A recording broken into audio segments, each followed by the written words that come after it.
The NBA trade deadline is less than 24 hours away, and on today's show, we are going to look at one trade candidate on every single NBA team. So 30 players in this video that we're going to talk about, and every single team is also touched on in today's show. But before we get into that, I do want to make sure you are all alerted on the fact we will be live tomorrow for the NBA trade deadline. Myself, Nick Roloff, and Harrison Graham are going to be live on Chat Sports breaking down all of the moves that did happen and didn't happen at the trade deadline. So hit that sub button and join us as we will be going live at 12 p.m. Eastern Time, aka noon, and we'll stay live throughout the 3 p.m. Eastern Time deadline on February 8th. All right, let's jump into it. We'll start with the Eastern Conference and that Atlantic Division, if you will. We'll start with Payton Pritchard, the point guard for the Boston Celtics. The Celtics could use more bench depth, specifically at that guard spot, and they could be moving on from Pritchard. Not a lot of deals out there for Boston. Well, when you're the best team in the NBA, well, what are you going to do? Evan Fournier for the New York Knicks. His expiring $18 million salary is just too good to pass up on if you're New York and Leon Rose. They need to find someone to take on that contract, either just get picks back or what, but they need to move on that deal because, well, that's coming off the books, and that is a coveted asset. Fournier for the Knicks should be an easy move for Leon Rose. How about Robert Covington for the Philadelphia 76ers, acquired in that James Harden deal from the Los Angeles Clippers back in November? Covington could definitely be coveted on the market from teams looking for a 3-and-D wing. Not getting a ton of PT for the 76ers. They're still playing good basketball. Covington could be their guy. Down to Brooklyn in the Brooklyn Nets. Dennis Smith Jr. not going with the casual Mikal Bridges, Dorian Finney-Smith, Day'Ron Sharpe. I go DSJ here, a talented point guard, obviously taken the top 10 in the 2017 NBA draft class, but he has found a stick in the NBA, and that is to be an elite perimeter defender. I think teams will call for Dennis Smith Jr., not on a lengthy contract, could be a good piece for a championship contending team. That asking price for Dorian Finney-Smith might just be too high. I don't think Brooklyn moves on from the forward. Someone that I do think gets moved on from is Bruce Brown. He was traded to Toronto in that Pascal Siakam deal. He's making $22.5 million and has a team option this upcoming summer.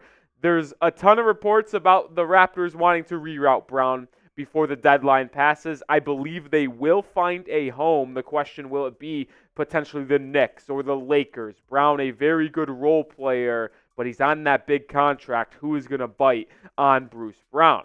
That was the first 5 guys we're going to talk about and first 5 teams. But I do have a very fun question that I want y'all to answer for me. More or less than 13 trades made before that 3 p.m. trade deadline tomorrow. Is it going to be an active deadline? Is it going to be a slow deadline? And the theme of prize picks, which we'll tell you about in just a second. Type M for more, type L for less. The Cavs are 15-1 in their last 16 games as of filming. Isaac Okoro has not been the reason why. There's not a lot of reasons to shake up that roster in Cleveland with how well they are playing, but Okoro, the former top 5 pick, could be on the way out if they want to upgrade for a little bit more scoring off the bench. How about a shocker in Milwaukee? Bobby Portis. Yeah, the heart and soul of that team could be on the move. Bobby Portis is a really good player that can help any team in the front court, bringing that energy and fire off the bench. But there are rumors about Milwaukee potentially moving on from Bobby Portis. Them and Dallas have talked about a potential Grant Williams-Portis swap. Could Bobby be on the way out? Something to keep your eye on as we approach tomorrow's deadline. Obi Toppin, the forward in Indiana, and this one is kind of feels like it's heading that way. Why, you ask? Well, Obi Toppin was traded in the summer from New York to Indiana. Well, after the Pacers acquired Pascal Siakam from Toronto, his numbers and usage rate has really taken a dip. He is going to be a free agent this upcoming summer. Shall they move off of Obi Toppin, since they're not getting a lot out of him now, get some assets as he hits free agency this upcoming summer? I think that's a real situation and a real likelihood. Andre Drummond and the Chicago Bulls have had such a good run together this year. Drummond has been one of the best backup centers in the league, gobbling up just about 8 rebounds a contest. A lot of teams could use his services off the bench for their talented starting centers. Drummond, I do think, gets put on the block. It was a matter of where. Killian Hayes. Oh, Killian. Not the best young start to his career, but Hayes is looking for a new home in all reports, is that he wants to be traded. The question is who wants to trade for Killian Hayes, but he certainly is probably the top trade candidate for the Detroit Pistons. Let's move on to Miami and Caleb Martin. He's also going to be a free agent this upcoming year, assuming he opts out of that $7 million player option. Miami is not going to be able to retain him as they are a tax team going into the offseason. I expect the Heat to look to move off Caleb Martin to try to upgrade their bench. It's a question of, will a team who is contending take Caleb Martin, or a team that is not try to get him and get his bird rights? Wendell Carter Jr. for Orlando. Mo Wagner and Goga have played so well for the Magic, as they are currently the 7th seed as of filming, at least, in the Eastern Conference. Wendell Carter Jr. could be on the way out, could be a decent backup center for a contending team. The main man himself, Dejounte Murray, probably the best player that is on this list. There's rumors of Lakers. A lot of teams have dropped out of the Dejounte Murray trade sweepstakes. There's other players on the Hawks roster that could be on the move come 3 p.m. tomorrow, but Dejounte Murray probably has had the most rumors surrounding him. I look at Saddiq Bey as well for the Hawks, but Dejounte Murray, that talented two-way guard, could he be on the move to the Los Angeles Lakers or another team looking to make a splash to make a postseason run? I don't know, but that's why I'm asking you for your opinion. Will Dejounte Murray be traded before the trade deadline tomorrow at 3 p.m. Eastern Time? If you think Murray does get dealt, type Y. If you think he stays put with Trae Young in Atlanta, type those N's. Miles Bridges in the Charlotte Hornets. Listen, there's a lot of off-the-court issues when it comes to Miles Bridges, but he just dropped 40 the other day for the Hornets.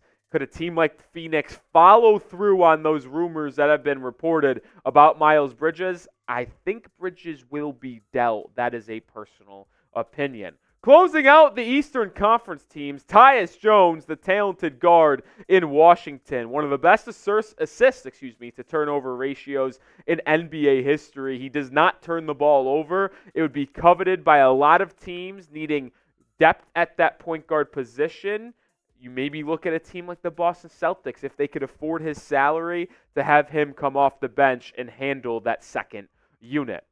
15 players, 15 teams to get to in the rest of the video. But first, got to show some love to Prize Picks, who are offering you a first deposit match up to $100 when you go to prizepicks.com/CLNS and use code CLNS. The big game is this Sunday. I know it's not the NBA, but it is a pretty big game. And I'm playing Prize Picks Daily Fantasy Made Fun. I'm taking the more than on passing yards for Patrick Mahomes. They're giving you a freebie at half a yard. Take advantage of it right now. I'm also taking the more than on Pacheco touchdowns, the less than on Deebo Samuel receiving yards, because I think more than Christian McCaffrey receiving yards is the correct play in that Chiefs-Niners big game. So head to prizepicks.com/CLNS and use code CLNS to get a first deposit match up to $100. I am going to put that link and promo code in the description and comments of today's video. Take advantage today. You're basically losing money by not clicking on that link.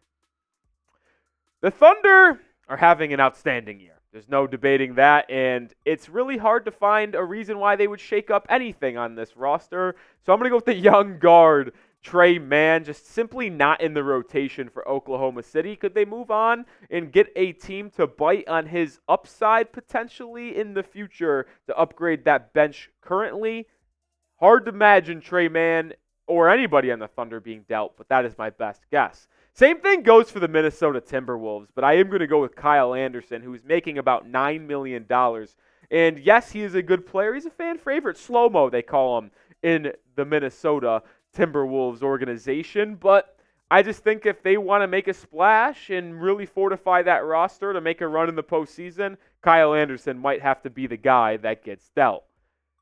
Not to be a broken record, but just like the Denver Nuggets and the Timberwolves and the Thunder, well, there's not a reason to shake up their roster. I see Zeke Nnaji as the guy that could be dealt if the Nuggets look to upgrade their bench as well, making about $4 million this season. Nnaji, the former Arizona Wildcat, could be the odd man out if Denver looks to upgrade that roster. Jordan Clarkson for the Utah Jazz has been someone heavily rumored as someone who could be dealt. A scoring guy off the bench who's not having his most efficient season. There's no doubt about that. But he could give you 25 on a nightly basis or give you that once a week if coming off the bench. He's a flame thrower. He's an igniter off that bench. Wonder what team could trade for Clarkson, but my number one pick for the Utah Jazz if they move on from anyone and become sellers at the deadline. Portland, it's pretty easy in my opinion. Malcolm Brogdon, the guy they got in return for Drew Holiday and that crazy offseason move with Damian Lillard and Drew Holiday. A lot of moving parts. I think Brogdon is going to have a big time, I guess, a lot of teams are going to be interested in Brogdon is the way I'll put it when it comes to tomorrow's deadline. The Knicks are a perfect team to acquire Malcolm Brogdon. Are they going to ship off a first-round pick to Portland for Malcolm? I think it's possible. P.J. Tucker for the Los Angeles Clippers. Ooh, PJ. Once a very valued role player in the NBA, well, now he's put to the side. He's getting absolutely no playing time for the Clips after being dealt from Philly in that James Harden deal. He says he wants to be traded. The question is, who's going to trade for Tucker with that $11 million cap situation? I think he's a prime buyout candidate, though. Davion Mitchell, the guard for Sacramento. I loved what he did in Baylor. He was terrific. I just don't really see him continuing to fit with the Sacramento Kings, and I feel like he could absolutely be on his way out of Sacramento if they look to upgrade or even just get some assets back. Davion Mitchell, the former guard from the Baylor Bears, could be out in Sacramento. Want to remind you another time that we will be live for the NBA trade deadline tomorrow. We've gone through almost 20 names. Those names, if they're on the move, we'll have you updated. We'll talk about it live on Chat Sports. So hit that sub button. Like I said, noon Eastern time is when we're going live. Join me and Harrison Graham. I promise you, you will not regret it.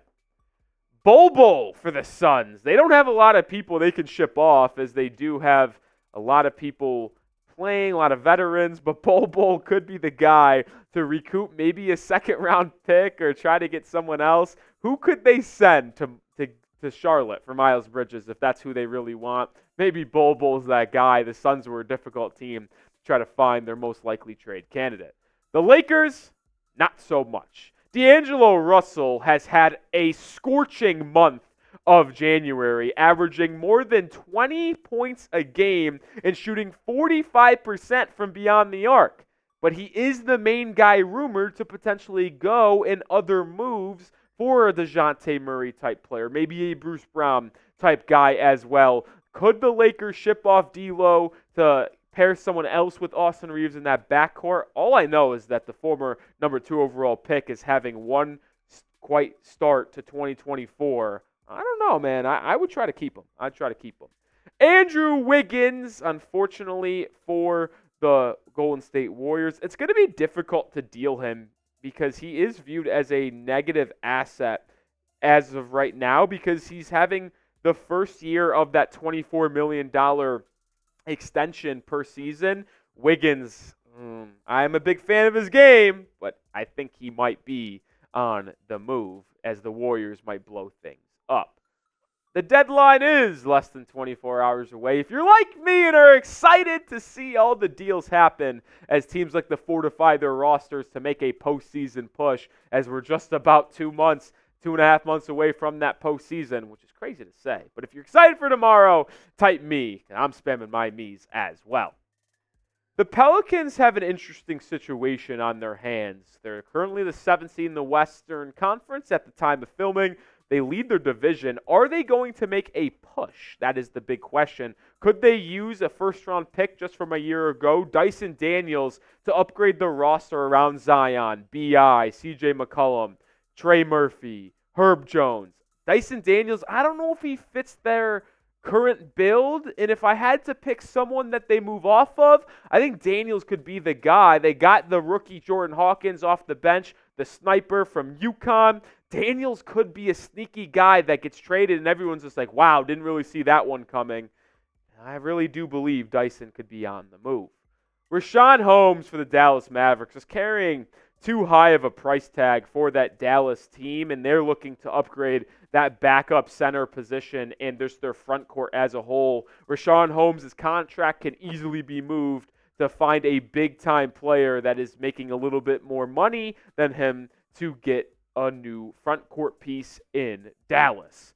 How about a shocker in Houston? Jalen Green. There's been a lot of rumors about the Rockets looking to upgrade their roster with a big-time star player to help Şengün, Amen Thompson, Van Fleet, Dylan Brooks, Jabari Smith. Green, the former top 3 pick, could be on the move, plays bad brand of basketball. Could a team like Chicago be interested in Jalen Green in return for some of their players like DeRozan potentially or Caruso? Keep your eye on Jalen Green, man. Keep your eye out on him. The Grizzlies lost season with all of their injuries and John Morant's initial suspension. Luke Kennard making $14 million a season. He's got a club option for next year. The Grizzlies could look to move off of his elite three-point shooting as it's not helping them this year win games. Are they going to want to pay him $14 million next year as well when they do try to return back to the postseason? If they do not, maybe they try to sell Kennard as a big-time shooter off the bench for a contending team and get some assets in the draft potentially for Luke Kennard. Last team, last player, Cedi Osman, the forward for the Spurs. They're kind of in a bad way as a franchise as they look to build for the future alongside Victor Wembanyama. Osman is also someone I believe could be a buyout candidate for the Spurs if they do not move him, but they could look to trade off Osman's contract for a two second-round picks potentially. I think he's the most likely guy for the San Antonio Spurs to deal before tomorrow's trade deadline. More on the deadline at my Twitter, at Nick_Roloff. I'm talking hoop all the time over on the Bird app. It's not X, it's Twitter. It will always be Twitter in my eyes. Follow me over there at Nick_Roloff. And guess what? You know what? I'll run a special deal as well. If you DM me that you know ball, I know you watched this entire video, I'll follow you back.